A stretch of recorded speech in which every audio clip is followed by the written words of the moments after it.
On this episode of the Overflow Podcast, join Jae and Joaquin as they talk about storms, the new iPhone, and Marvel's new movie situation. Get ready.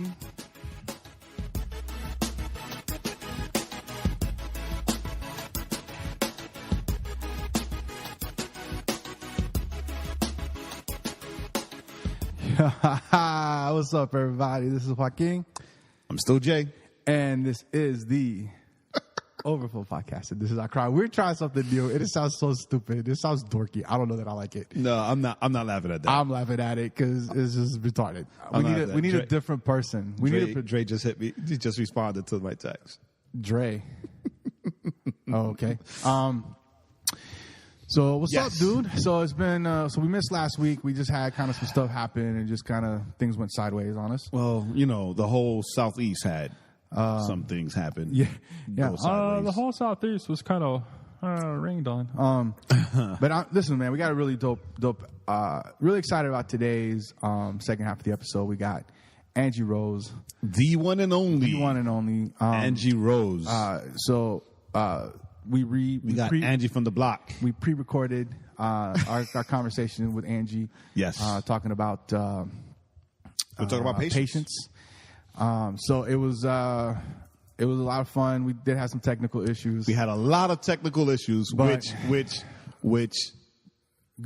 were all a part of like having patience.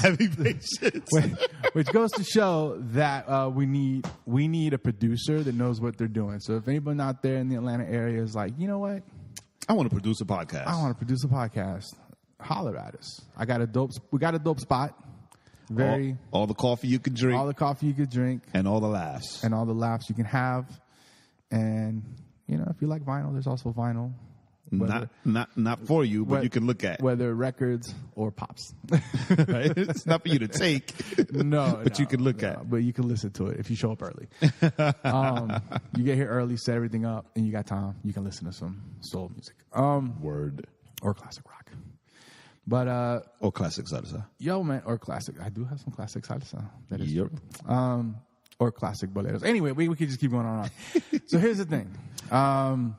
How's your week been so far? Has everything been going on since we last talked? It's been pretty interesting. You know, I've got I had a family stay with me. Why? Because they evacuated from Sarasota because of Hurricane Irma. And they actually, he was with us in one episode, or maybe two, I don't remember. Junior, our buddy Junior. He had his family. He was in one of the early in the beginning. That's where right. They evacuated Sarasota because of the hurricane, and the plan was for them to go stay with him in Nashville, but they never made it because the car overheated and stuff happened, and they were about 30 minutes from my house, so he texted me. I went, introduced myself, because I had no idea who they were before then. Oh, see, I thought you knew who they were. No, I didn't realize all that. No, I didn't know who they were. Like, he said, hey, I have some family. They're like 20 minutes from your house. Like, I Googled whatever. So he sent me their location. Gotcha. Sent me their phone number. I texted, hey, Junior's friend, on my way to get you.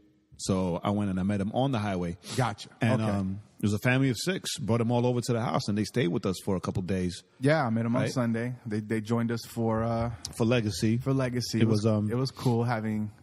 It's like the most people we've ever had. That is the most people we've ever had. But it was we grew that day. Yeah, it was dope because I mean what was great about it was that it's a family of believers, right? Yes. So it was good of them, like trying to, not trying to be. They were really humble about staying with us. Like, oh, we're sorry. It was like, dude, don't even worry about it, right? I mean, you're Junior's family, so you're our family, right? Right? You're Christians, so we're Kingdom family. It's like, don't even sweat it. Like, forget about it. And they were actually, but it will be $60 a person a night. They were actually really cool. It's really cool. The Monson family, they're actually, and the kids, right, are actually like fans of CHH. and Christian hip hop. Christian hip hop, and we were or as me and Jay know it, holy hip hop. Right? We were able to have like all those conversations. A funny thing happened though, right? Because I think I told you this in the car. I didn't know if there would be like fans of Christian hip hop, Right. So the weekend I was supposed to have. I was waiting to have Ray Rock and Marty, right, from Social, and possibly That's Andy, Social Club, and Andy Mineo stay with me over the weekend because they were performing at Disney, and they couldn't go back down to Miami or fly out or whatever. So they were supposed to drive up and stay with me, but they ended up staying in Orlando. So I'm just like, great, because number one, I don't have that much room. Right. But number two, it would have been like an all-out fan fest. Right? Because these kids I could have just heard it now. I'd be like, hey, Joaquin, come get an air mattress and a rapper. They can stay with you. Be like, take the DJ, so he'll like all your vinyl stuff. You've met Ray Rock before. Yeah, I met him. Was it at a social? Was it the last time they were here? Was it or the? No, one of the times they were here, but not the last time. Because I think the last time they were here. Well, yeah, it was the last time when we brought we went with Uzuhan. Right, we went with Uzuhan. Yeah, so the last time we were here. So plus their families, like it would have been ridiculously awesome. It would have been hilarious. But the funny thing is that they were in the car with me, right? And I called Marty just to see if he was okay, if he needed anything. Right. Because I already spoke to Ray Rock earlier, and he told me that they were staying in Orlando. So like they were just like chilling in the car or whatever. So then I asked them, and they're like, oh my God, we're like such big fans, whatever. And I'm thinking, oh, well, thank goodness that I didn't ask that before I called Marty, because like the hands-free display on the car. Right. You know, that it has the phone number or whatever. Like, let me write this number down. They wouldn't have done that. Yeah, who knows what they would have done. I don't think they would have done that. But one of the kid raps. One of the kid makes beats. The father's a DJ, and he also makes beats. I didn't know the father. Yeah. And the sister sings. So wow, that's a very like musical family. And the mom is in ministries, like she's an ordained minister, and the mom's the manager through Assemblies of God. So it was. Oh, okay. It was a pretty interesting couple of days. It was yeah, it was cool. Yeah, it was I met them Sunday, and when they were worshiping with us, and I got the mom wound up. I almost had her until you broke the line. Yeah, no, nah. That was funny. I could see it, and so I'm just goofing around like I always do, and I just made a dumb comment. And the way she reacted, I was like, ooh. So I just kind of kept pulling that string. And I was going to pull it just enough and then be like, I'm just kidding. I'm not, I'm not. Well, I was talking about being married. I was like, I'm not even married. But the guys, Jae stopped it before I could have my fun. You don't want the wrath of of a what? Of a Dominican. Of a what? New Yorker. I mean, I've had the wrath of many women. Not a Dominican. That doesn't scare me. It should scare you. She wasn't going to do anything. What's she going to do? Get up and start beating up on me? Maybe. Nah. She was going to start preaching at me, though. She was going to start preaching at me. She was going to start preaching. Even her husband threw his hands up. It was like, I'm out of this. Yeah. And I didn't. The funny thing was, I said, what I did was I said, I've never thought about cheating on my wife. Right. I've never thought. So it wasn't even a negative statement. No. It was like, I've never. And she was like, never? What? Never Jesus style, or never? I was like, oh my God, no, she went there. And I was like, no, never. That's why I made it so funny to me. That's why I made it so fun, because I didn't make it. Sometimes I'll make a negative statement to get a reaction. This time I made literally a positive statement. And it got the reaction. That was a beautiful thing. So, yeah, so we had Irma. Irma just wrecked Florida all over the place. I mean, Irma just committed violence. Yeah, Irma upon Florida. And it's crazy because it missed Miami, right? It didn't go over Miami like it was supposed to, and it still wrecked Miami with just the wind and the rain. Just wind, rain. Hey, if you want to flooding and everything, the Key West is destroyed. Yes, I was actually all of those islands. I was watching and the islands in the Caribbean, like Trinidad, Barbuda, Barbuda, yeah. right? Which is not Trinidad. I meant Tobago and Saint Martin and all like the Virgin Islands. It hit Tobago. It hit Tobago because a friend of mine is from Tobago, and she was. I thought Tobago was closer to South America. She was putting up pictures of her family. Anyway, but something happened, right? I didn't get to discuss this with you. Whatever. I brain farted. Did you see the imagery of like the water that was being sucked in from Irma? No. Like at Barbados? No, my There's like dad. miles and miles of beach with no water. No, my dad posted that video up. Okay. But I didn't see the video. I just kind of looked at it. I'll send you links, right? A lot of these areas, even Tampa, like the pull from the hurricane was so like strong that like miles and miles of like dry land where ocean used to be, right? And okay, you can explain that, right? Because of the two hurricanes, right? But that's when you run out there and you start digging to find all the missing jewelry and stuff. But I got all these rings. A lot of videos. There was a lot of video and pictures of people actually like out there. But I found also. Actually, I didn't find. Somebody came to me and said, "Hey, did you see this?" And it was the same thing. I've got my skeptical face on. No. Take it off. The same thing happened in Uruguay and in the southern part of Brazil, which had like nowhere near the path of the hurricanes. Wow. No hurricanes down there, but the same phenomenon, like beach, a woman, like miles and miles of angry hurricane, of just dry land where the ocean was. Right. But then the ocean comes back, right? Because it was just. Well, I don't know. I would assume. Well, I don't know because it has like the ones in the Barbados and Tampa, whatever. It's not like a wall. Like a wall came off. Like you can't come back. But I'm saying like the ones up north, up where the hurricanes were, like that can be explained because of the hurricane. Right. But in Uruguay and in Brazil, the southern part of Brazil, no hurricanes there. Maybe it was that water from Moana. I was looking for Moana and they didn't find her. I have no idea. But I realized, wrong side of the world. I was like she showed somebody from work who's from there. Like she showed me pictures and video because her mom sent them to her. Right. And I was like, come on. Yeah. And then I went and I researched it. I went to the news, whatever, and that's where and it was true. There was video. There was like newscasts of it. Nature is terrifying. Like if you think about it, like when we were on the cruise, and remember that day we're just kind of looking at the ocean. And we see the lightning. Then we're just kind of looking at the ocean. We see the lightning, and then just the vastness of the ocean. It was like, holy cow! You realize how small you really are in the world. You know, the vastness. How really insignificant you are. It was like a strong storm would just wipe us out. Yes. And it's so. Thank goodness for calm. For calm weather.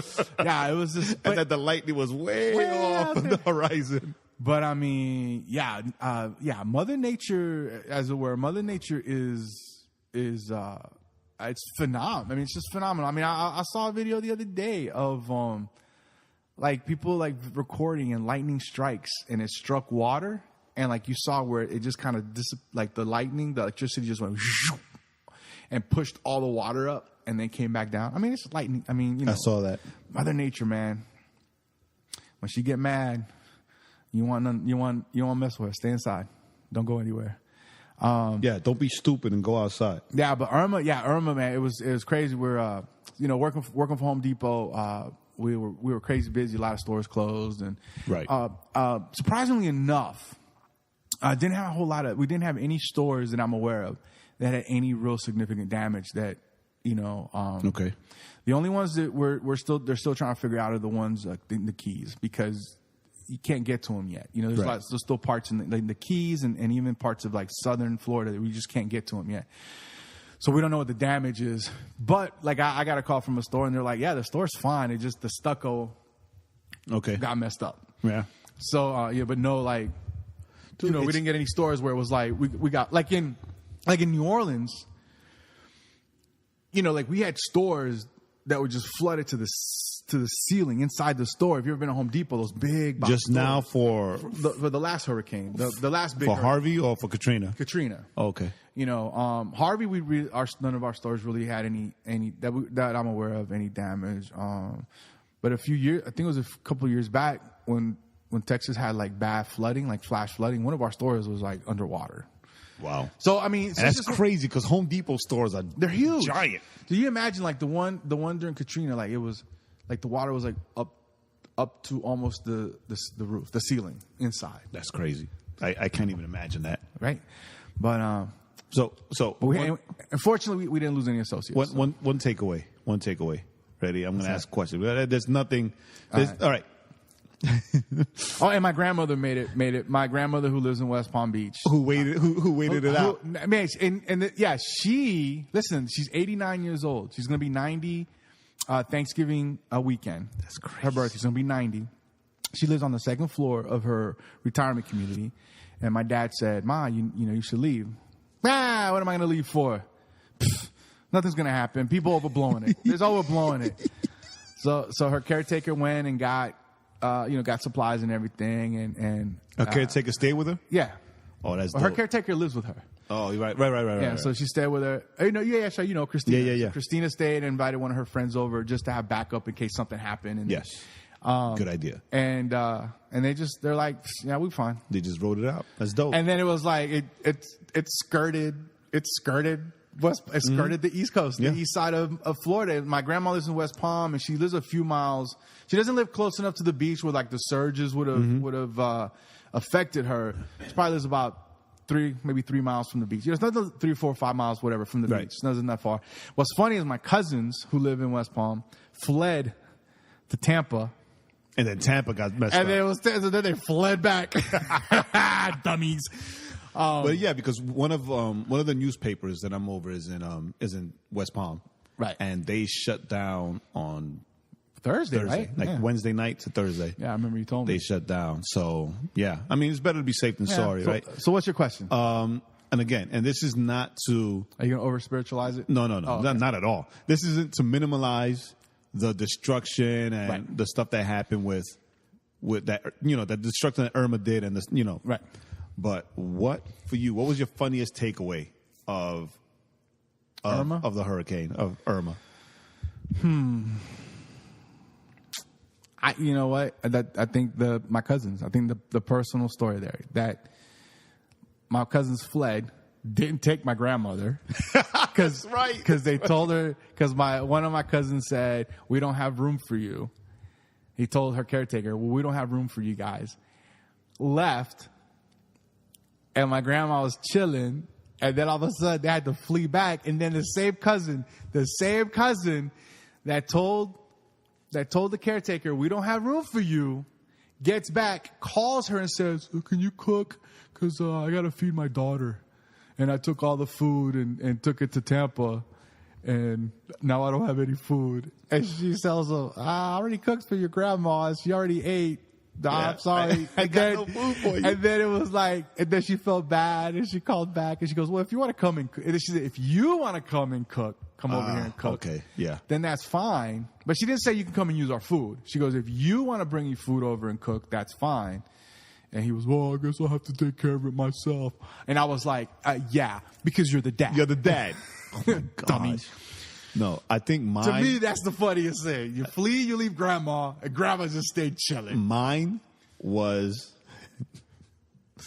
oh God, this is going to sound so wrong. Mine was how all of a sudden everybody knew end time Bible verses.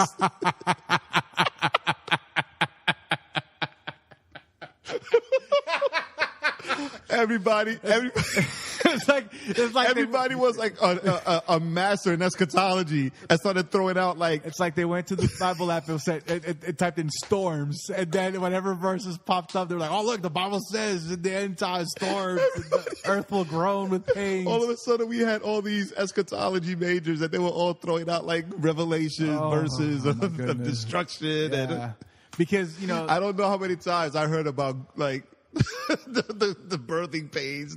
Because there was that earthquake in Mexico that happened right before Irma hit. Yeah. I'm sorry. I know. You know, like, it's Pastor Jay making fun of Christians and non-Christians, because even non-Christians were throwing up the it was like people that are like, well, when I say they're nominal at best, right? And everybody all of a sudden was like, oh my gosh, oh my goodness. Me and you should have been going on people's posts going, well, you better get your life right. I did that. I did that like 3 times. Better get your life right. And on one time, it was one of my cousins, and I was like, "Well, if you know the verse, then you should repent." LOL. I got nothing. All right. Yeah. Now, with that being said, But anyway, so now people are starting to head back and. Well, they're trying. You know, I'm actually. Florida said, you know, don't come back yet. What killed me this morning on the news, I saw a lady, like a press person, whatever. She was saying, like a spokesperson, whatever. She was saying, like, look, we understand you guys want to get home, but please stay where you're at, because right now there's no gas in South Georgia. There's no gas in North Florida. Well, there's no gas, and there's also a lot of flooding. So if you're gonna come down. Make sure you have gas. You know, make sure you have a full tank of gas. You know, and I'm thinking, well, but even if they have a full tank of gas, right around North Florida, they're gonna need to stop and get gas. Yeah. So makes sense. They're makes not sense. Gonna be. They're still gonna be stranded on the side of the road. Because when we drove to Tampa, I think we stopped not far over the border to get to fill to top it off or whatever to top it off to get to Tampa. So. Yeah, I was just like, it doesn't seem like a... Right, I mean, I think North Florida, South Georgia, they're fine. But yeah, once you get past Miami, if you get past Miami, you're in trouble. Well, yeah, because you're in the Keys. And the Keys. Forget about definitely don't worry. Yeah, but once you get... No, the Keys, man. I saw a report of a lady had 2 restaurants in the Keys, and she was They're both gone? Yeah, she was like, I don't know if I'm going to rebuild. I don't know. And there's some people that... What is it? I don't remember where exactly it was, but like a group of elderly people died in a nursing home. Yeah. I'm not sure if it was somewhere in Florida. Yeah, that was, You know, it was sad. And there's still a lot of flooding. I mean, I saw video in Miami where like rooftops were being ripped off because of the wind, and there was a lot of flooding in the streets. There's one specific where it was, as terrible as it was pretty awe-inspiring to see this roof just get peeled. Yeah, just peeled off. Yeah, we're talking about the same video. Like the peel, like when you peel the top off of a yogurt. You know, right. That's what it looked like. It was like ramp. Yeah, you know, but except cleaner than when I peel it off, because I always end up having little pieces. Thank God that that no one that we know, you know, was hurt or. And I'll be honest with you, and this is going to sound real callous, and I don't mean to. But I was talking to my dad, like, you know, Barbuda. It was like 1,500 people live on that island, 1,700, and they had 3 deaths. And I was talking to him. I was like, you know, it's amazing that only 3 people died, because 91% of the island was destroyed, and only 3 people died. The island right now is unlivable. You know, there might be like there's 9%. There's like 9 houses that you could probably still stay in. And I was like, you know, it's crazy. Like even hotels. Yeah. So like, I'm not saying this to be. I mean, it's amazing to me that level of destruction. Only 3 people died. I mean, it's sad that those people died. I'm not making light of it. But in the kind of the larger, but you got to think about it, right? It's like, whoa. They're out there in the Caribbean, and like hurricanes aren't new to them, right? Right. I mean, yes. Granted, not one this Category 5s are new to them. Massive or destructive as a Category 5. Right. But, you know, hurricanes are new to them. So they know how to prepare. Yeah, they know so they what were to ready. Do. But right? They're not the people that when they're told, hey, a bad hurricane is coming, they're like, it'll be all right. We'll be okay. Yeah. Grandma. That's another hurricane. Grandma. She's like, I'm 89. I'm 89. You know how many hurricanes I've lived through? That's what I said. I told somebody. I was like, my grandma. They're like, your grandma? Like, look, she's 89 years old. She's probably thinking, I made it through hurricanes in Puerto Rico in a house made out of sticks. like I'm worried about this is a good structure. But we just ask that you just continue praying for the people. Go to the Red Cross, donate blood, donate money, donate clothes. I heard that everybody donates clothing, money, whatever, but no one thinks of donating diapers. Right. So donate some diapers, right? Donate some stuff for babies, for and kids. Do your research. Honestly, maybe something, give to Samaritan's Purse. Right. Give to Salvation Army.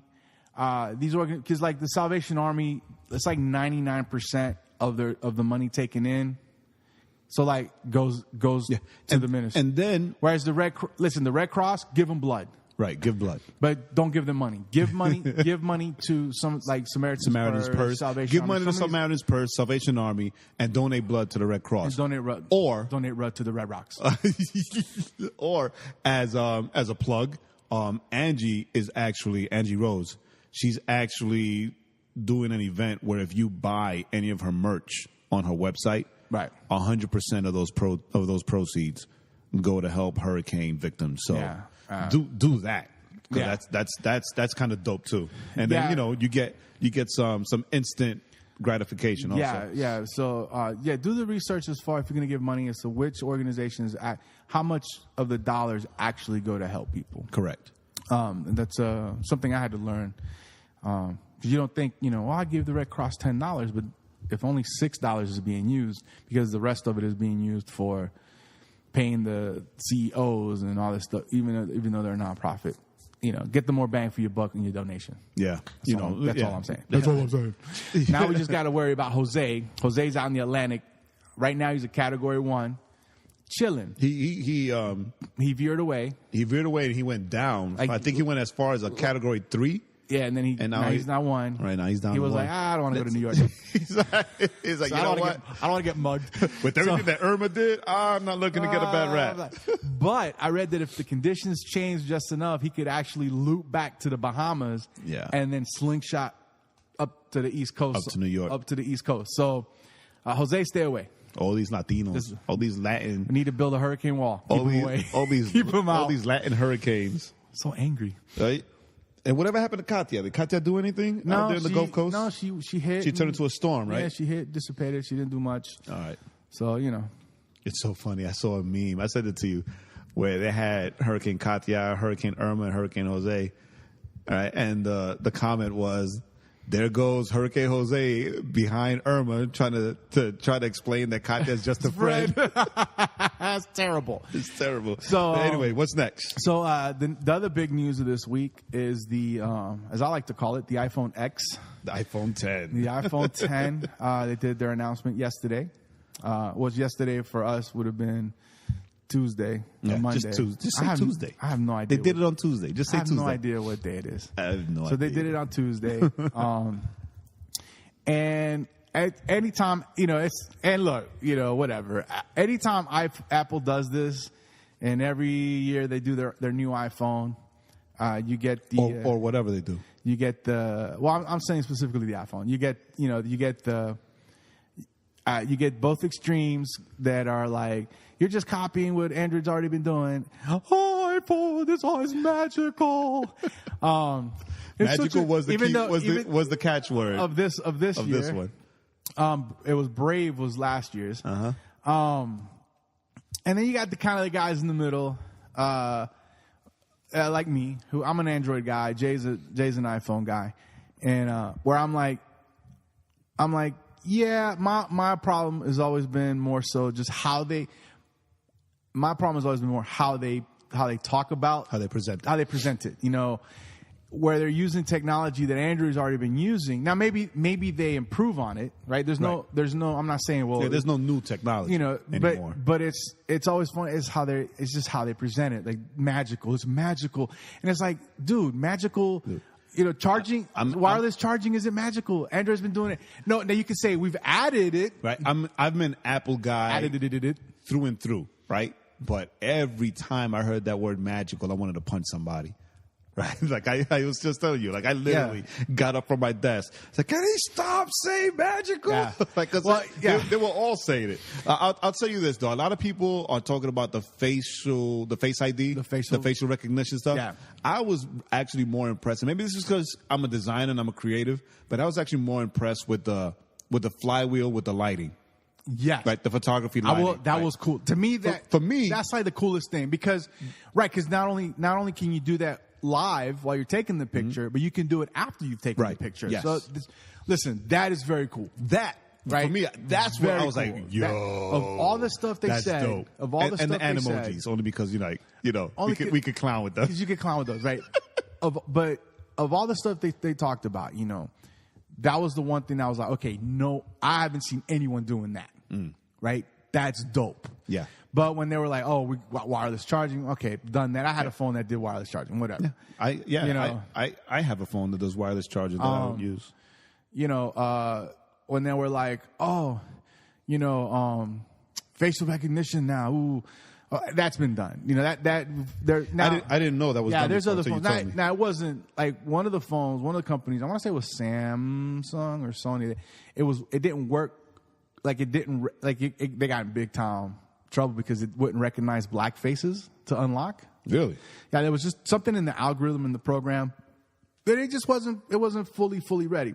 So yes, Apple took it and kind of improved it, They fixed it. And it's very cool. I don't know that I would turn something like that on. I don't know that I'm comfortable with facial recognition as the way to unlock my phone. But they just, my biggest gripe was the way their screen. If you look at the 10, the way they designed so they did the whole front of the phone is an OLED screen, which is cool, right? But they have that weird cutout on the top where they have the camera and the speaker. And for me, when you look at video, when you see some of the videos of them like playing like the games and stuff, that cutout stays there, and on the sides you get video. So it's like looks weird. Yeah, it looks weird. I didn't notice that. I think of the whole the announcements made, like I finally want an Apple Watch. And that's just me. Yeah. I didn't look at the Apple Watch because that doesn't interest me. Like I had an Android Watch. My Android Watch finally kaputzed. Yeah. Yeah. But I'm not getting another watch. It's just not. I mean, for the price, you get a good 2-3 years out of it. I don't know. It was cool, but yeah, I think I finally for the price. What did they price? What are they priced it at? And that's it. I don't know. I don't remember. But it was like almost like $300, wasn't it? I think so. But I told Magda, hey, I know what we're getting for Christmas. She was like, okay, cool.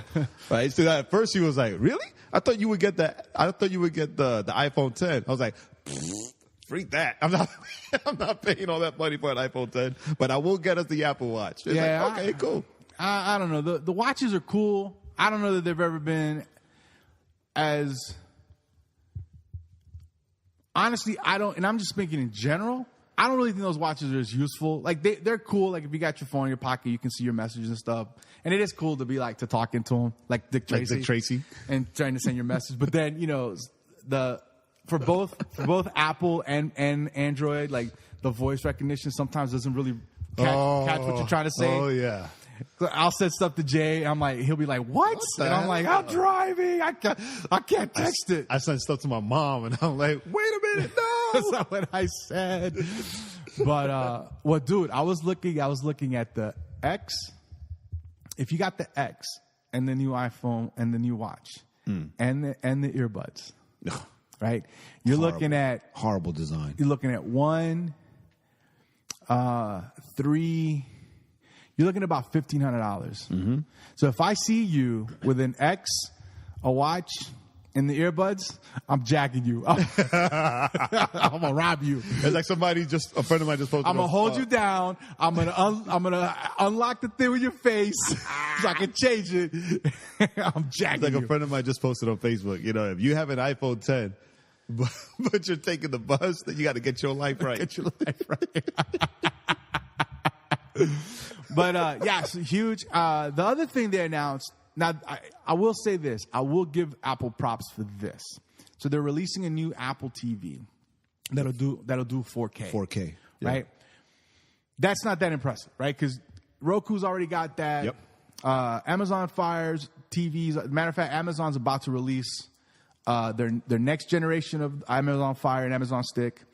But what Apple is doing, if you bought 1080p movies in iTunes, they're going to upgrade them. They'll push them to 4K for free.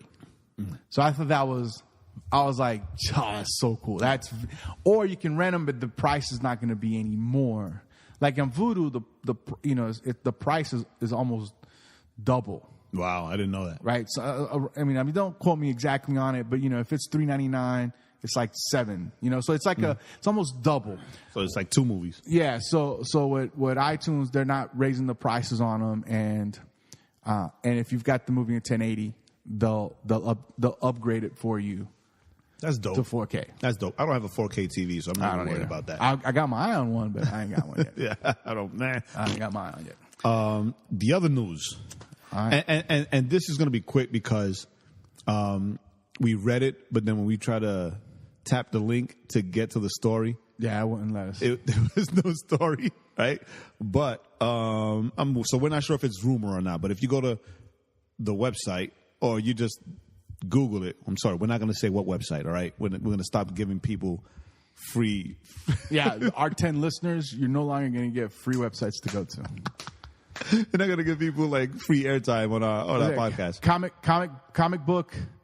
Comicbook.com. You're not going to get any more of our free advertisers. It's so stupid. It wasn't comicbook.com. It was heroichollywood.com. You heard? Humberto, El Mayimbe, no more free. Miami, no more free plugs. Free plugs. Anyway. He's like, who are those guys? Anyway, it said that Marvel is will be acquiring the rights to X-Men and Fantastic Four, right, which are owned by Fox right now. Right. So I'm guessing, right, and we're all guessing, we all know that with the success of Spider-Man, right, not only in Civil War, but with the Spider-Man reboot, right, that they're looking to have like the same, it'll probably be the same type of deal that they did with Sony. So, unless they just buy it back straight out. Buy it straight out. I mean, but I think didn't they just kill the Fantastic Four in their comics though? Not kill in the sense that they killed the characters. I don't know. But they stopped. If I remember reading right, they stopped making Fantastic Four comics. I really don't know. I mean, I'm DC. So, no, but I'm saying, pay attention. I catch stuff here and there. But I thought it was interesting because it's like you're gonna get the Fantastic Four back and you killed them in the comics. But if they do, right? They said they do acquire the rights, right? They actually do a good movie because that's the thing with the Fantastic Four movies. Right. They've been bunk. And then they'll start the comics up and really, pique some interest of these new readers. I don't know, man. I'm as good as that was me. That was me. There you go. As good as the Marvel movies have been, like overall, with the few turds. If they're gonna do X-Men, I'd rather they keep it like it's been. Like just keep X-Men in their own universe. And keep the other, because it's like so many characters. Yeah, it could just get. I mean, I get it. Like people want to see Wolverine with the Avengers. That's how it is in the comic books. It's exhausting. I remember when I used to buy X-Men comics. I mean, thank God that I got the job with them because Angel's gonna be upset. Don't talk about no. I mean, I'm grateful, and so was my wallet when I worked for Marvel because they'll have crossover titles in their universe, and it's like. Every freaking character, title, comic. So you're trying to catch up with the story. It's not like DC. Okay, now Angel's gonna get mad. Yeah. It's not like DC that you can get the main story right, and you still have the gist of what's going on. Right. Even though it does like arch into other titles. Right. You can buy the main Batman one title. You can buy what's the main Superman one? Is it Superman?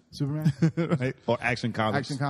And you can buy those and just follow those, And you still know what's going on. And then you don't have to dive into kind of the other, even though they're connected, you don't necessarily have to dive into It's like with Flashpoint, right? With Flashpoint, they had the 4 Flashpoint comics. Right. And if you just read that, and it was good. You were good. They had a lot of other titles. Right. But you didn't really have to read them right. to know what was going on with Flashpoint. Right. And with Marvel, I don't know if they've changed that. And even then, there would be points where it's like, if you read number 199, then you know what this is about. Then you can, then you could just go and read 199 and be like, okay, now I know what this is about. And you can keep reading, With Marvel, they'll continue the story in like 80 different comic books, 80 different titles for the crossover.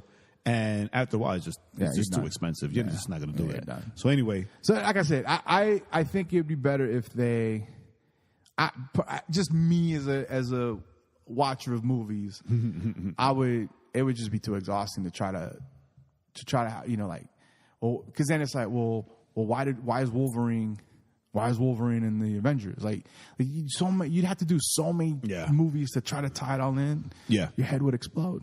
We'd be dead, and they still wouldn't be able to. and Stan Lee would still be alive. I like what they've been doing. Like after First Class, like for me, First Class is like my favorite X-Men movie.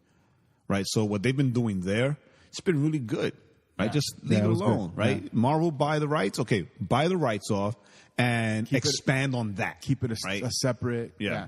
Because the reality is, and I've always said this, and this is always kind of my joke when it comes to, especially Marvel. All of their heroes are based in New York. Mm-hmm. How does New York have any crime?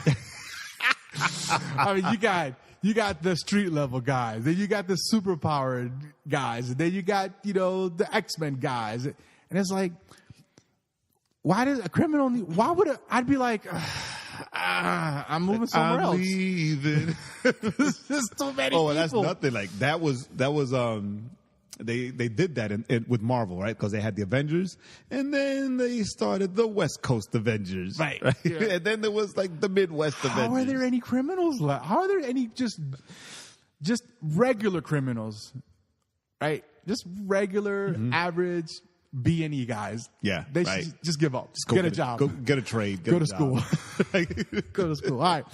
So anyway, with all that, so what we're gonna do is we're gonna go ahead and jump into the song here. The feature song. Angie Rose. The song's called Angel Eyes.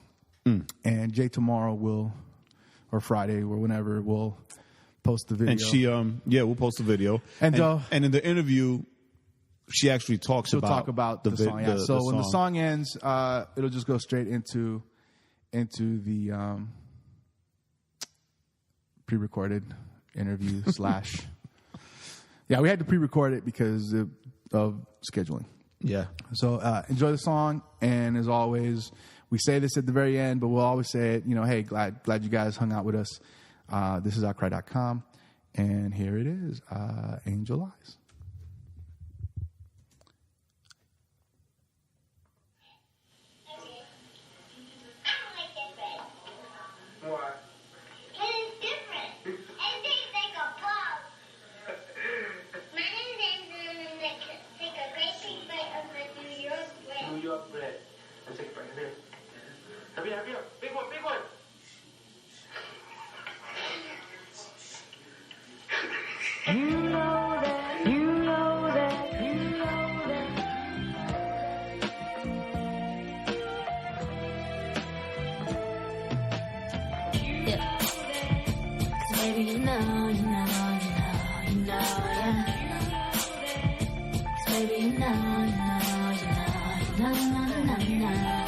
You'll always be, yeah. Your daddy's little angel, yeah. You'll always be, yeah. Daddy's little angel, yeah. Angel eyes, what a beautiful view. When you're looking through, angel eyes. Then you know that the grass ain't greener on the other side, yeah. Still you try. You know that they never mean it when they tell you lies. Angel eyes, yeah, yeah. Don't you ever let them clip your wings. Yeah, yeah, yeah. They'll never know that the cage bird sings freedom. Yeah, yeah. You know that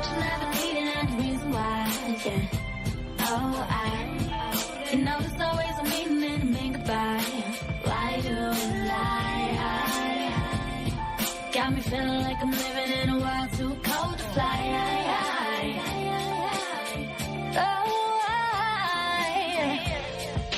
Why am I in a world too cold to fly? Why am I in a world too cold to fly? But somehow I remain the same old angel eyes, yeah. 'Cause the wings got strong. They never thought that I could last this long. Feeling like it's irrelevant. Heart is broke with no settlement. Purple heart like a veteran. Still in need of medicine, yeah.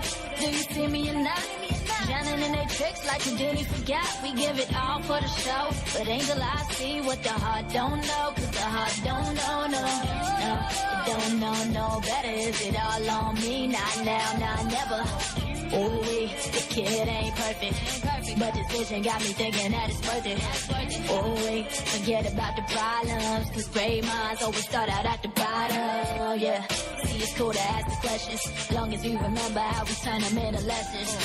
And I ain't got the time for the stress, and it's a lot of painful stories that converted into blessings when they ask, why am I in my world so fly? Why am I in my world so fly? But somehow I remain the same old angel eyes, yeah. 'Cause the wings got strong, and never thought that I could last this long. So now we're gonna come in with the little sis, Angie Rose. Angie, what's up? Hey, what's going on, bro? How's it going up there in at my home? I miss home sometimes. New York is showing major love. New York is definitely doing well. Showing major love, so you're safe. You're not out in the streets exposing your pockets. Thank God. Yeah, it's funny. You know, I always see how you like show a lot of love to the Bronx. And I got to tell you, I got to be real honest. When I lived in the Bronx, I showed more love when I moved out than when I was living there. Interesting. Yeah. Yeah, I hear you. I feel like every time I leave for a little while, when I come back home, it's like, oh, wow. Like, or even while I'm gone, I'm like, man, I miss my city. I didn't even know until I started leaving. No, I when we go, the times that we drive up to New York, I say that too. And then like 3 days in, I'm like, I'm so glad I moved to Georgia. Well, it depends, I hear right? you. I hear you. It depends, because sometimes driving into, like last time we went up, we were 10 minutes in the city and we're ready to get out of here. Traffic. Wow. That's just because we drove through the city instead of just like going straight in to the highway. Because I avoid toll roads. Yeah. I refuse to pay them. Oh, forget about it. But anyway, so Angie, as I told you, we're gonna. Oh, well, before we get going, hi Angie, I'm Joaquin. We haven't met. How you doing? Hey, how you doing? I just need you to know who that voice was. It wasn't God. It wasn't the Holy Spirit talking to you. It was Joaquin. I mean, I'm a little. Okay, good deal. Nice to meet you, Joaquin. Little lower than them, a little higher than the angels. Oh my goodness, I can't with this guy. Anyway, Angie. So I let you know that we've been covering the fruit of the Spirit, right? And I asked you to join into the conversation to discuss the fruit of patience, right? And you confess that it's something that you're still working with, and I said I know, right? Would surprise you, but I wanted to clarify real quick that it wasn't no like God or Holy Spirit revelation. It was just there's not an independent artist out there that doesn't deal with that doesn't have to deal with patience, right? Because you got to be real patient, not just with the industry, not just with with the work, with the hustle, right? I mean, it's like certain words that people don't like to use in Christendom, but it's still a hustle. So, but before we get into the conversation, right, I want to ask you about your song, Angel Eyes, right? Because I'm sorry, which song? Angel Eyes. Angel Eyes. Okay. Right. What inspired that track? It seemed a bit personal. Honestly, I was just sitting in my room, and at that time I had been that's off of a mixtape that was actually written in 5 days. And Angel Eyes was one of the last songs that I wrote. And really at the time when I got the beat sent to me, there was no structure on it at all. So it's actually more of a free write. I think I just wrote whatever it was that was going through my mind at that moment. Like literally, I remember my room was set up different, and I was sitting on my bed, and I literally wrote the first words that came into my mind. And Angel Eyes were just, I don't know why, but that popped into my mind, and I kind of just went with it. What's that? Okay. Yeah. Well, I was listening to that song earlier today. It's a dope song. I'll be honest though. I'm a bit of a fan of yours, Angie. I really like the stuff. I appreciate it. The stuff you've put out. But before let's take a step back though. I want to take a step back because Dale. Can you just give us a little bit of, just a little bit of your story, a little bit of who you are, for anybody that might be listening that doesn't know who Angie Rose is? I don't think there's anybody that doesn't know who Angie Rose is, though. You know what, though? We don't know. We don't know. So that's true. So just could you just give us a little bit about, who is Angie Rose? Where is she in kind of this walk of faith and of music and Yeah, for sure. And what? So my tagline is the quick synopsis is I'm just a girl from the Bronx who loves Jesus and hip hop in that order.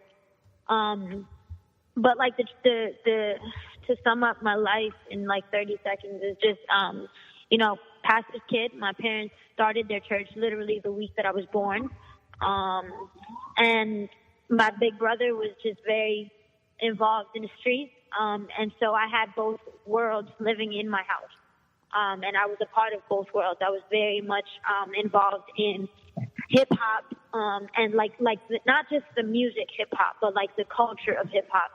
Because my brothers would have all his friends in the house like every day, and they had a microphone and a speaker and all this stuff in his room, and they would literally rap for hours. And so I would just kind of come in and sit on the floor and just watch them and want to be a part of them. But then also my parents were in church, 90% of the time. And the church was walking distance from my house. And so I spent most of my life, in school, and then either chilling with my big brother or walking over to church. And I genuinely loved Jesus as a kid, but I also genuinely loved hip hop. And so, I think that both of those worlds kind of cultivated what we see today. So your brother is a big influence on your life.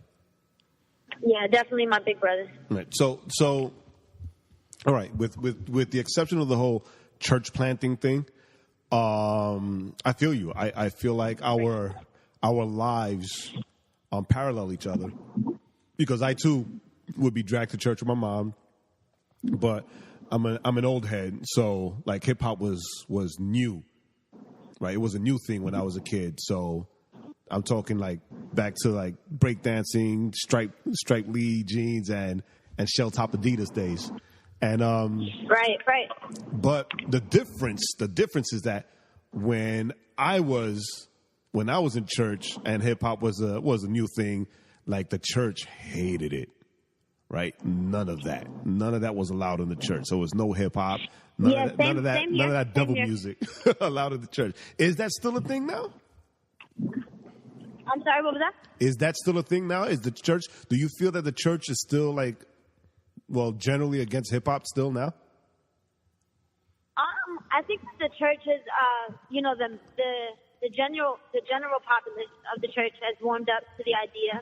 I think that a lot of the pastors that accept hip hop in their church still don't really understand it, but I think that they're more supportive now. They're kind of, even my dad grew up Pentecostal, and then just kind of came up in the faith, and as he matured in his walk, became a little less Pentecostal, but still with the foundation. Even he is supportive. But you can tell when he speaks about it, it's kind of like I think that this is a cool expression, or he's supportive, but I don't think that they fully understand, the ins and outs and the nuances of what hip hop and a Christian, like what the hip hop world and a Christian can look like if they coexist, you know? Yeah, sounds like my mom. Yeah, that's a good way to reach the kids, but don't bring it to the church. That's dope. That's dope. But all right, so that's good. You know, people get to know a little bit of Angie from the block. Can't believe I actually just said that. But, no, she uses that. It's not something that I made up. Angie right? from the block. But Angie, like you and I, we met. I think it was 3 or 4 years ago, right?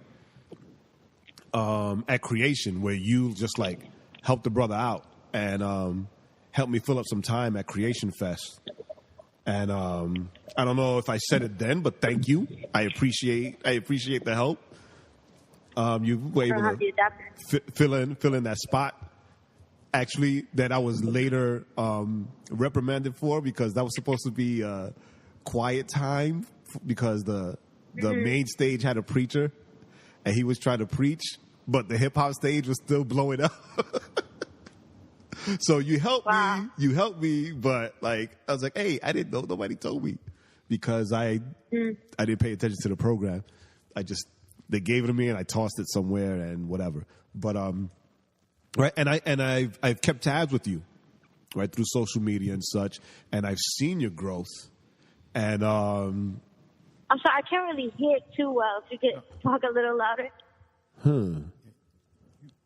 Okay, can you hear it now? A little better. It's still kind of low. I've been like eating my phone. Like I think I hear. All right, I don't know what's going on here. We're having technical difficulties.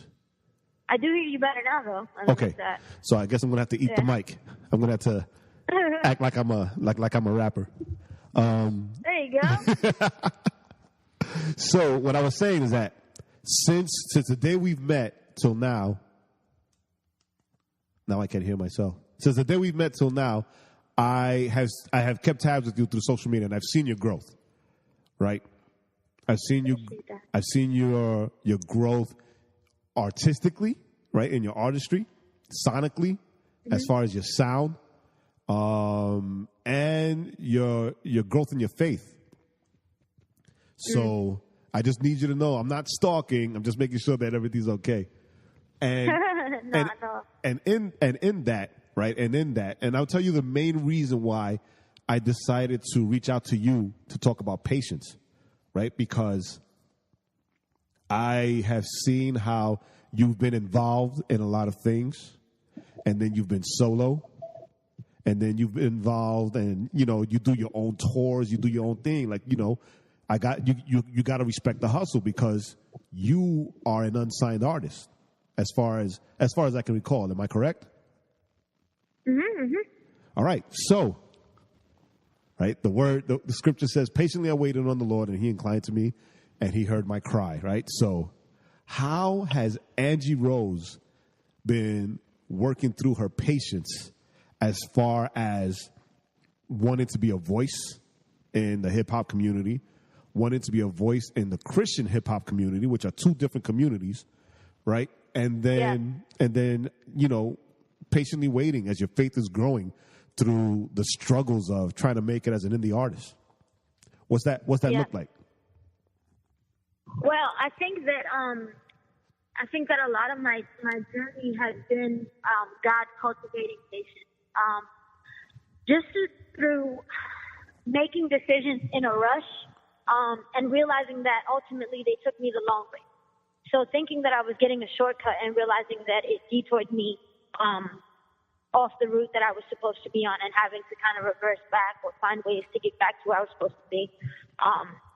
And so I think that even now, as I try to make decisions, I try my best because it's difficult, and that's the reason why I say I try my best, because I think that patience is a discipline, because it's a choice. You have to choose, and you have to choose to be patient. You have to remind yourself to slow down time, because a lot of times, as like you said before, as an independent artist, we spend a lot of time just on the grind, like thinking of different ways to succeed. And I think that makes your mind race a lot. Right. And so we kind of get used to that pace. And so I always think about the the difference between time and eternity and how believers live in both. And so I'm reminded on those moments when my mind races that I can still like remind myself to pull back and slow down and remember that although these dreams and visions and ideas that I have are real, there's a process to get to them. And so that's what I think helps me to cultivate patience along the route. It's just remembering that even though I see the end, there's still a journey that from here to there. Nice. So when you told me that is still something that you're working on, right? Mm-hmm. What does that look like for you? Because before you answer that, like before every episode, Joaquin and I, we get into a quick Bible recap, right, on the topic. Mm-hmm. And we learned something about patience today that like messed us both up. So what does your working on your patience look like for you? Well, I think, like I said a little bit earlier, it is a discipline, you know? And so it's almost like working out. Like it's just something that you have to do daily in order to see the results. And so when I feel myself starting to be anxious, which I think is the opposite of patience, or almost the weed in the garden of patience, if I could say it like that. Nice. I remind myself that there's no place for that here. And not only is that there's no place, because that's like the super spiritual, like Pentecostal version of this idea, but realizing that it ultimately has no benefit to be anxious. And so patience is just beautiful because what it does is it allows you to look at everything that's around. I think a lot of times the reason why we get impatient is because we spend so much time looking at the thing that we want and the thing that we're waiting for that we forget to enjoy where we are in the moment, you know? Yes. And so if I'm continuing the metaphor of the garden, it's kind of like a farmer who plants or a gardener who plants his seed and then stares at the piece of dirt looking for the rose to grow. And what God is showing me to help me with my patience is plant the seed, but then look around and enjoy the view of wherever you are in that moment. And so that definitely helps me a lot. So does that help you stay hustling and like stay doing your thing instead of like, because like, you know, I work with and I'm connected to a lot of artists, right? Whether it's CHH or CCM, right? And the main thing or the main conversation or the main topic that comes up in conversation is how people want to be signed, right? And I'm under the belief that sometimes you don't, you know, in this with technology, the way it's set up now for the artist, right? Maybe the worst thing for some people is to get signed to a label, right? Because there's too much technology out there, right? So a lot of people that I know, I'm not gonna drop any names, but a lot of people that I know are so focused on getting signed that they lose themselves in that, and they feel that right. if that doesn't happen, right, then they haven't succeeded. Meanwhile, they put out like really dope content. Right. So does that viewpoint, because I love your viewpoint of the farmer, right? Instead of focus, it's like they say, like a watch pot won't boil. Right. So I love the viewpoint, the perspective of the farmer, enjoying creation rather than waiting for like something to happen because of the work that he's toiled. So does that help you, like, not even worry about getting signed? Definitely. I think I'm more concerned at this point. You know, because it's a journey, because that's what patience is in order to develop, or not even patience. That's what this walk is. It's a journey. And as you journey, if you're looking, you'll develop the fruits of the Spirit. You know what I'm saying? And so, as I've journeyed in this way, I think that patience has developed in the form of trust. But I mean, I think that I'm growing and cultivating. And again, I say growing because I don't think that I've fully attained it yet. But I'm growing trust in God that says, you know, I shouldn't worry about these other things because I understand that God has a plan and God has a calling, and that everywhere that I am, I remember I went on a mission trip and they said, your ministry is whoever is in front of you.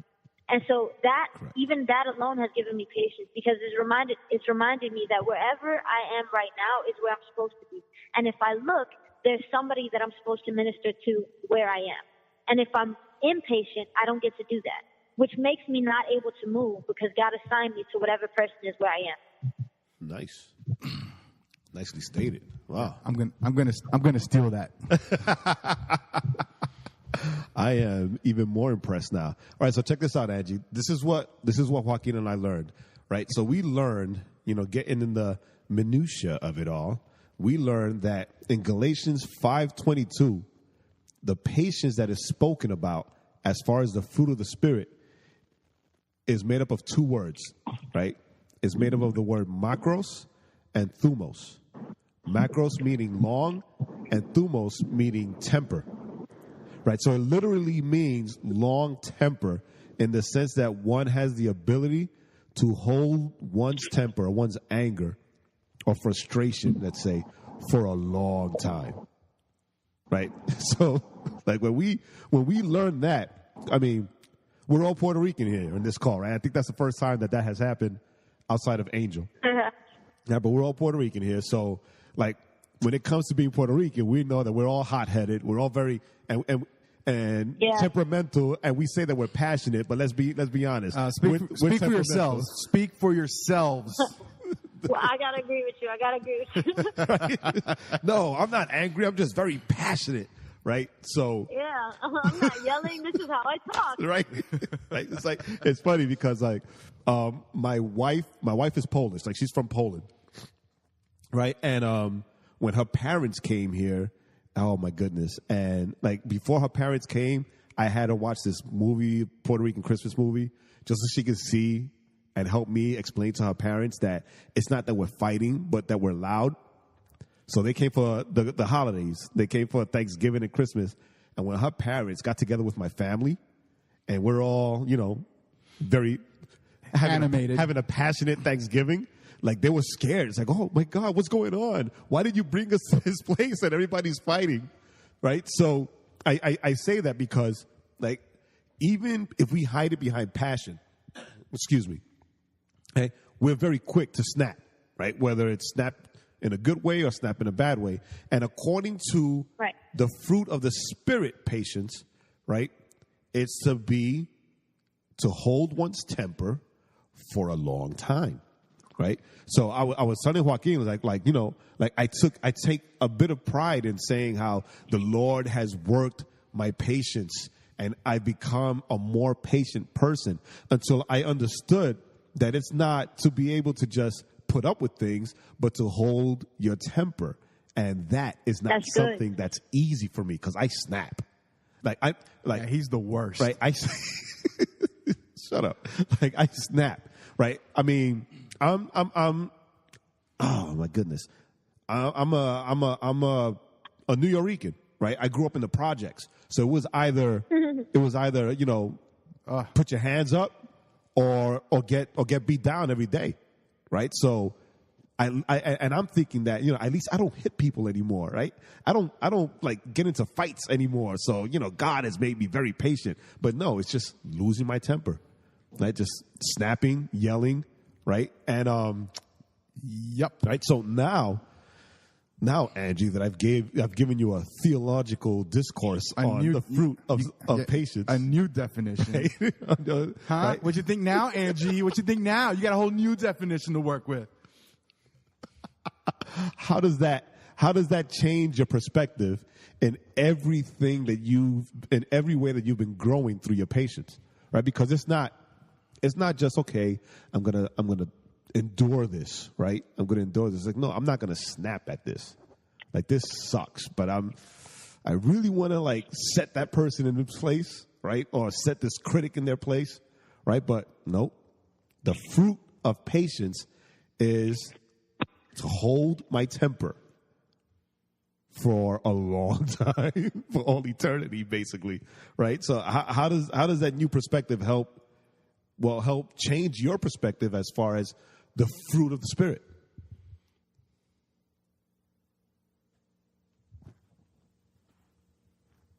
Are you still with us? Looks like I'm sorry, my phone. I couldn't really hear the end of the question. What was it? One more time.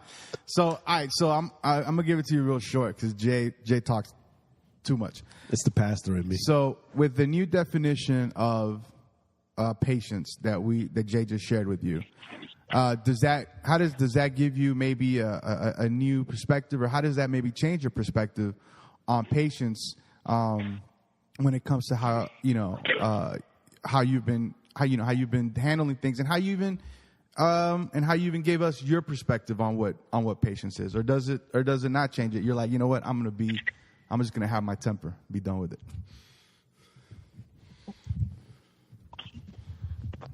Yeah, I think we lost her again. Yep. Yes, we did. Yeah. So we're gonna try to work on getting Angie back. Yes. So she's driving around, and we all know how terrible driving around the city is. Right. But until that, can you do that while I'm still on the mic? Yeah. Go ahead. All right. So according to the King James Version, right? King James Version translates patience as long suffering, right? So as someone who's able to endure much pain and suffering without complaining, right? So a patient person is slow to anger, waiting for God to provide comfort and punish wrongdoing, right? His hands, not ours, right?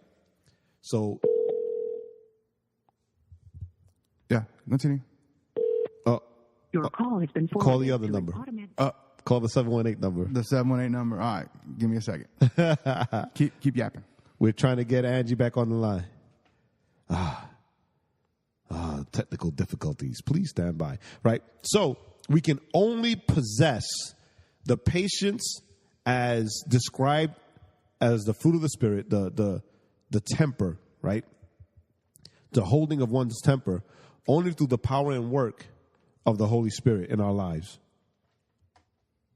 Hold on. We're still doing two things here. Yes, that's it. All right. So you have reached Angelo and or Nancy Rosario. Oh, look. We got the voicemail. We got the.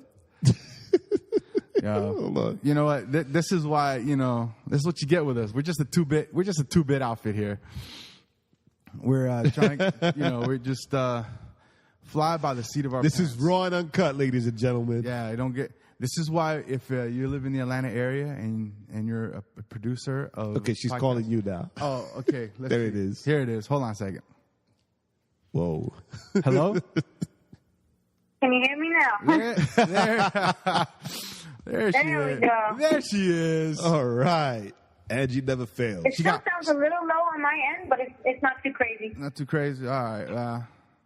Listen, you're dealing with a 2-bit operation here. Okay, good. I thought she got mad when I said, she got mad at the question. No. I do not have a temper. It's still Click. a little low on my end. Is there any way to maybe up that? I can't really hear for some reason. Yeah, hold on a second. Let me try to. How about now? Yeah, it's a little better. Better. Yeah. Make it a lot better. Can you make it a lot better? Well, I'll try. This is. Good job. I'm a security guard. I'm not an audio engineer. All right. So is that better? Yes. All right. There you go. Right, there we go. All right. So I was saying that according to the King James Version, right, it translates patience as long suffering, right? So that means that you're able to endure a lot of pain and a lot of suffering and not complain, right? And a lot of us believers in general, right? We say that we're patient, we're long suffering, we take because we know God's will, but then we ended up like complaining about it like all day, every day, all day. So how do you deal with that now with the new definition of patience according to what the fruit of the Spirit actually translates into? How does that change your perspective, Angie? Well, I think I actually recently stumbled across the verse when Paul says, "I've learned the secret." When I don't have, I'm content. When I've had a lot, I've had, you know the story. I've had a lot and I'm content. I've had a little and I'm content. And I think that's just where we're supposed to be. I remember there was a time in my life where I'm an artist, so I'm obviously very emotional, you know. And so I remember there was a time in my life where I would say things like, "Stop the world, I want to get off," because I felt like my life was just becoming a ride that I couldn't handle anymore. The ups and downs were really starting to destroy me, and it was really because I would give. When I had a high moment, I thought that it wouldn't end. And when I had a low moment, I thought the same. And I think that now that I'm growing to understand that hills and valleys are a part of the journey, that I think that's what cultivates the patience that we're talking about. It's long suffering, but I think that what happens is it stops becoming suffering because you realize that this is part of the process, and so this is no longer something to be embittered over or to complain about, but this is something that is creating the best possible me. And so if I trust God the way that I'm supposed to, or the way that I know I can, then I might groan, but it's kind of the groans of like working out. When you work out and it's heavy, what you're lifting is heavy, you still do it because you understand that there's a goal and there's a purpose. And when you're in a high moment and when you get to look in the mirror and flex and see the muscles, you understand that in order to maintain this, I have to go back to that groaning. I have to go back to that place of pain. And I think that once we start to understand that, anyway, you know, I could go forever there. But just to answer your question, I think that's what I've learned. Yeah, it's long suffering and you gain endurance, but at the same time, you gain wisdom and you gain insight. And I think what you start to develop, what develops patience is trust, because you understand that this is just temporary, but that something beautiful is coming. Amen. Dang, Angie. Preach. So you're not just a rapper. and I should have known that since, you know, you were a part of Truce, and Nikki doesn't play. But with all that being said, what's coming around the corner for Angie Rose? Well, yeah, there's definitely a lot of work getting done. I'm about to drop a clothing collection, this month. I'm also working on an EP. I have a few singles getting mixed, and then working on another EP right after that, or album, depending how it comes out or comes together. But basically, a lot of new music, a lot of new product, a lot of new content in general. We got blogs and just local community events and just a ton of stuff, to be quite honest. I'm trying to learn how to organize it all. Right. And no, what's the word? What's the word I'm looking for? And Angie Rose is not looking to do anything else but serve God, minister where she's at, and just continue to put out good content.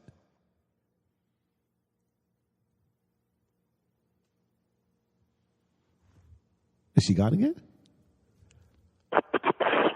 No. Hello? Yes. Yeah, we got. Sorry, it's so low.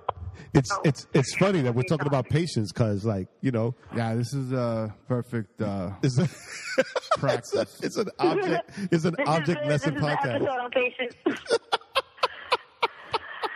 All right, so we're feast or famine over here. God is great. So what I asked was that, so we're looking forward to just more content. And when's your next tour? Where are you going? What's the question? Where are you going? Where are you going? Do you have another tour planned out? Where am I going? Yes. Is it this? Is it this? I mean, what is it? I don't know, but I am going. No, yeah, I'm not 100% sure. I'm waiting on a bunch of stuff. I don't know, but I know that I'm going wherever God sends me, if that makes sense. Yeah, I guess. I guess it made sense. Hey, I was about to go off Ricky Ricardo style in Spanish. When are you coming back down here? I'm sorry, I don't know why I can't hear you, because this is like my good line in my house. But still can't hear you. Yeah, and nothing has changed on this side. How about now? Nah. You know what? We're gonna. When are you? That back? sounds better. I don't know what it is, but hey, maybe you just gotta scream at me for a little bit. When are you coming back to Atlanta? Atlanta. There we go. I'm not sure. I'm waiting to see about the possibility of this month, but not 100% sure yet. What's going to bring you down here? That would be awesome. I actually really had a good time the last time I was there, but it was such a short trip. So I want to go back and, hit some open mics up and just chill with the locals a little bit more. Last time I didn't really get to do that as much just because we were just straight, working on videos and music. So, yeah, I definitely want to go back and just, chill with the people and get more integrated in the culture. Awesome. Let's do that.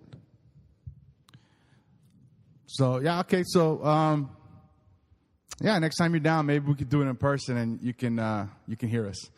You'll be able to hear us. So, is that it, Jay? What you got? No, I have one more question. I think Jay is texting you the question because we are, for whatever reason, the gremlins are attacking the equipment today. Yeah, I don't know what it is. So I'm going to text. It's because we called New York. Shut up. My equipment doesn't like New York. Send me some was it Zeppelis? Zippity doodah. All right. So Jay is. There you go. So, what advice on patience do you have for your fans? I think that again, just to sum it up, as you grow in your relationship with God, I think that all these other things that we're pursuing will begin to develop. I think a lot of times, one thing that we do wrong is we pursue the result instead of the seed that produces it. And that seed is relationship with Jesus, is relationship with our Father, and those things are byproducts. To have patience, we have to have the author of it. Awesome. So, thank you for joining us, and I'm really sorry that all this was going on today. No worries at all. It's developing what we're talking about, right? It's developing in me, all right. Yes, it has. No, it's definitely been a pleasure. It's always a pleasure, building with you. And I'm looking forward to some good coffee in Atlanta. Oh, yeah, definitely. I got the spot. I got the spot with the best coffee in Atlanta. Yeah, then we could do this live. It'll be a lot better. Yeah. So. Good deal. All right. Well, thanks, Angie, and we'll talk to you sometime in the next month or so when you're here. That sounds great. Sounds great. Bye. Thank you, guys.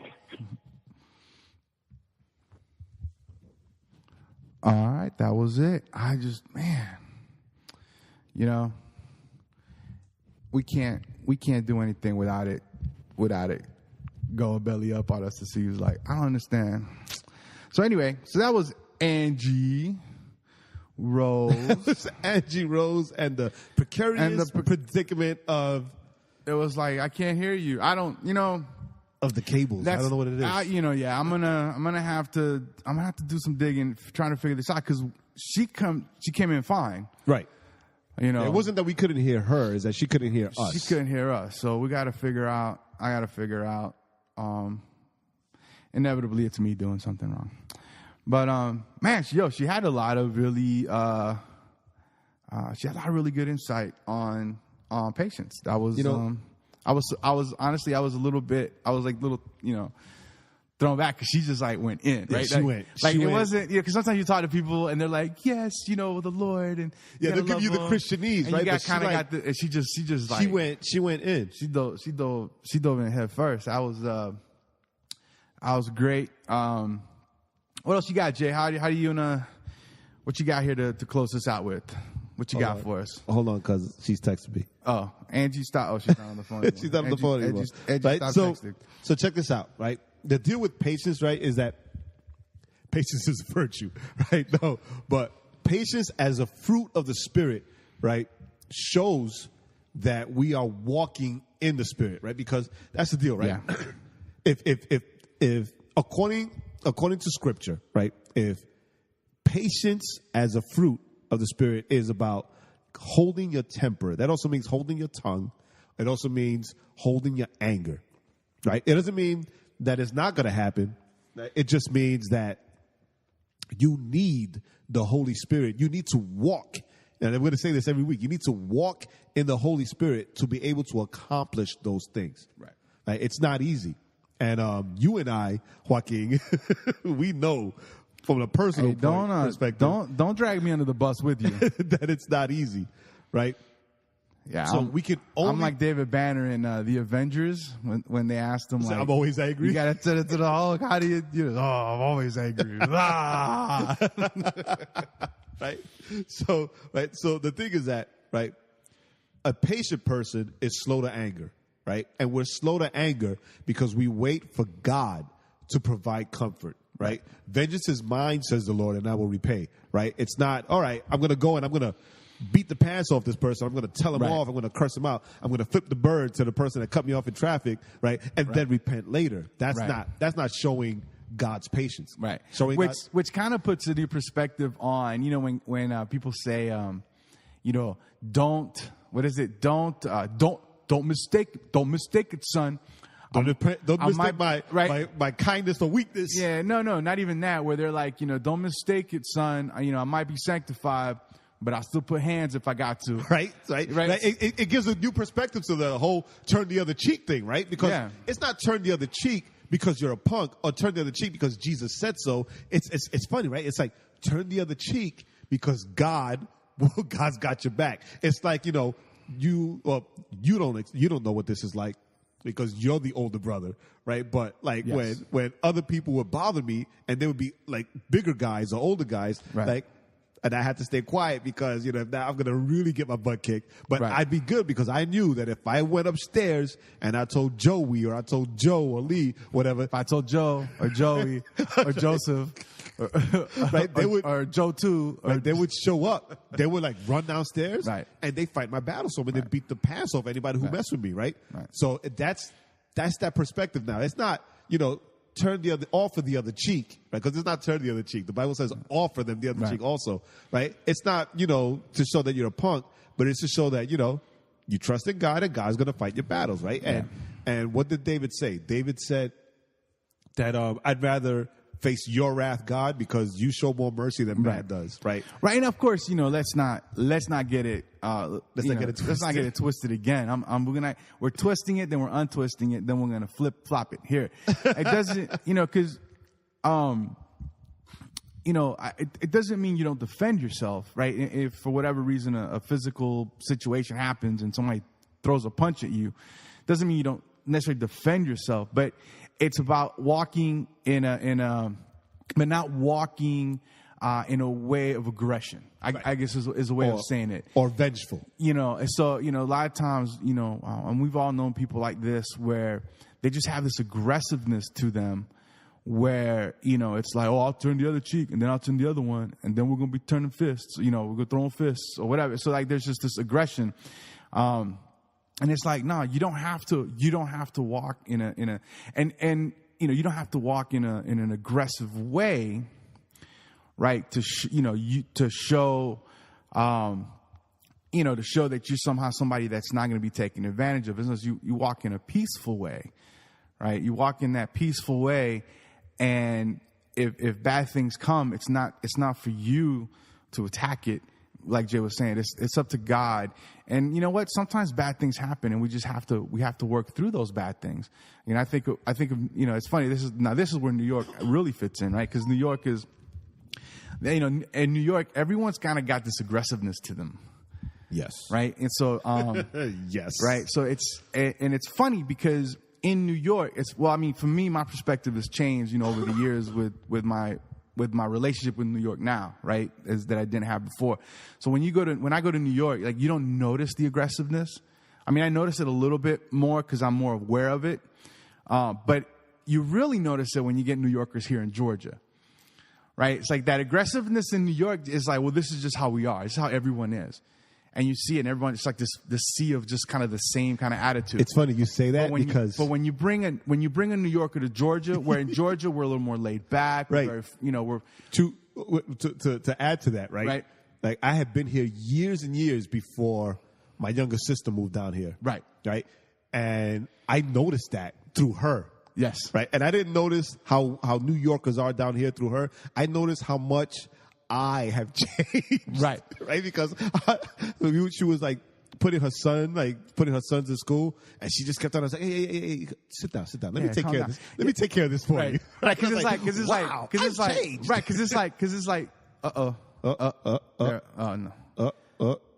yeah, because it's like, because it's like Jay, so Jay will walk around, and I mean, I'm not throwing shade at him. This is how he is, right? When he meets people, I'm from New York, and he's got like this stance about him, right? When he's like, I'm from New York, I'm from Queens, I'm from New York, Far Rockaway, baby, right?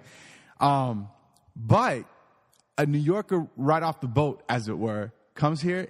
Jay's aggressiveness about being from New York is way less than the New Yorker right off the boat. It's like, you've changed. Wow, I've changed so much. You've changed, but you notice, and so I think a lot of Christians, we walk, or we want to try to walk, in that aggressiveness, that hyper aggressiveness, right? Because we think that we have to defend ourselves, and we have to defend the faith, and we have to, stand up and be like, you are not gonna, just because I'm a Christian doesn't mean you're gonna punk me, or you're gonna do or this, even that, when it comes to defending the faith, right? Correct. We Christians tend to want either it's funny, right? Because it's either one or two extremes. Either they don't do anything, right, or they want to defend the Christian faith like real aggressive, so much that they want to be like really aggressive and start rebuking everybody and throwing everybody out there. And then it's like instead of patience, it's agitation, right? And then instead of faith, right, it's just like anger. And instead of like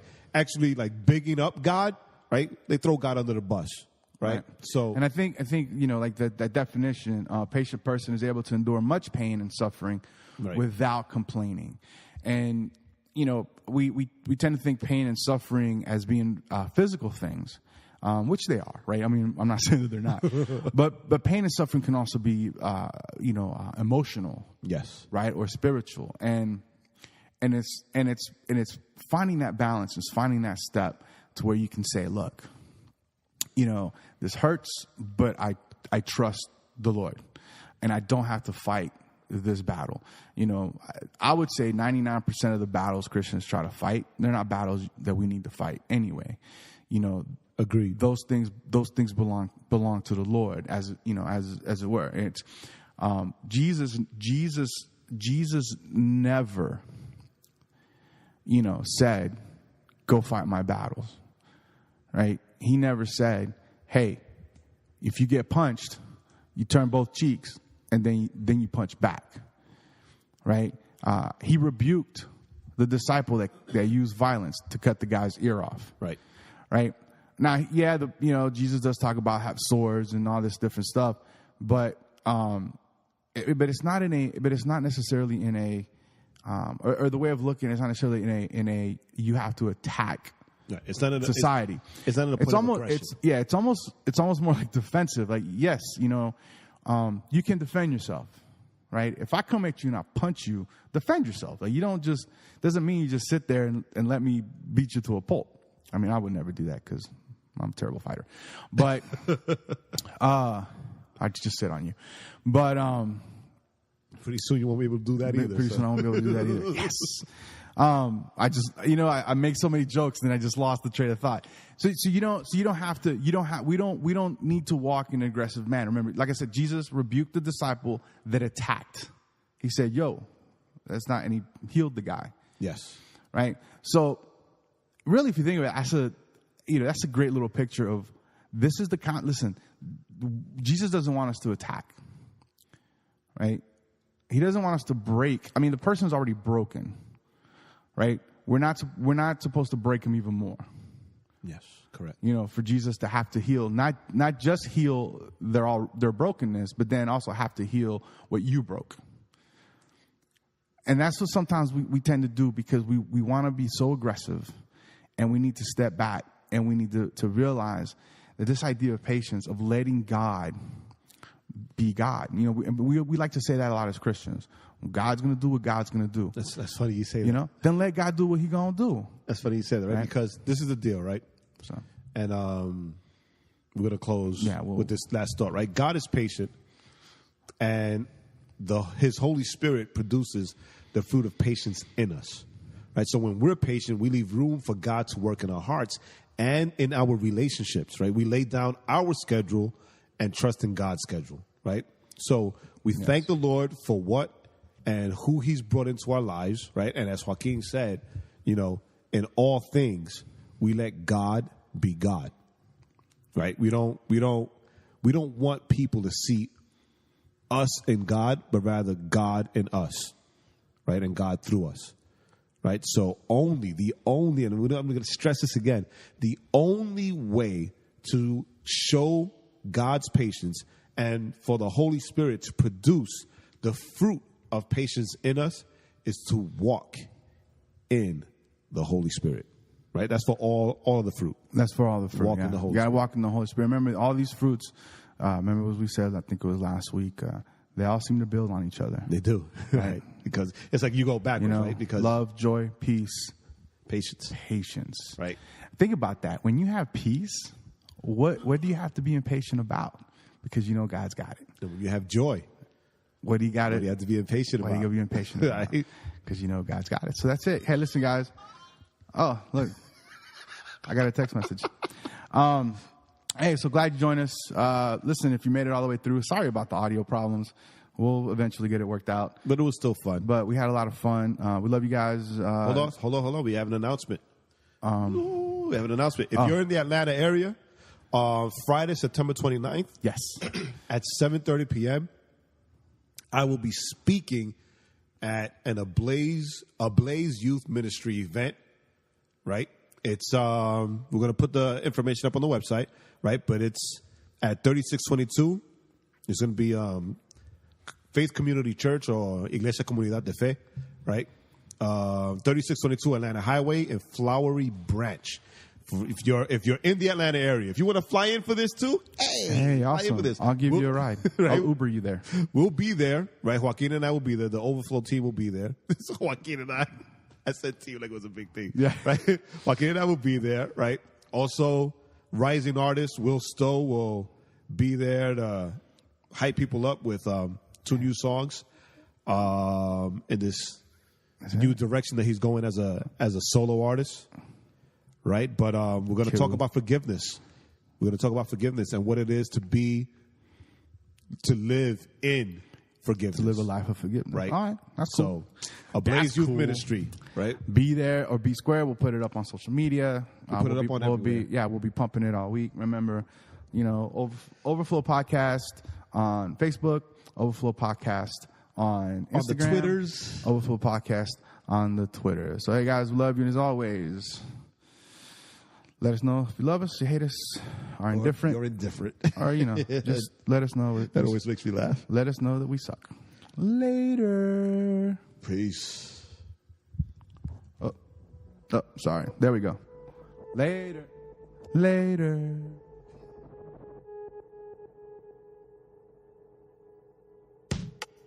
Thanks for listening. Remember to head on over to thisisoutcry.com for more content. And don't forget to subscribe to the podcast on iTunes, Google Play, SoundCloud, or Stitcher.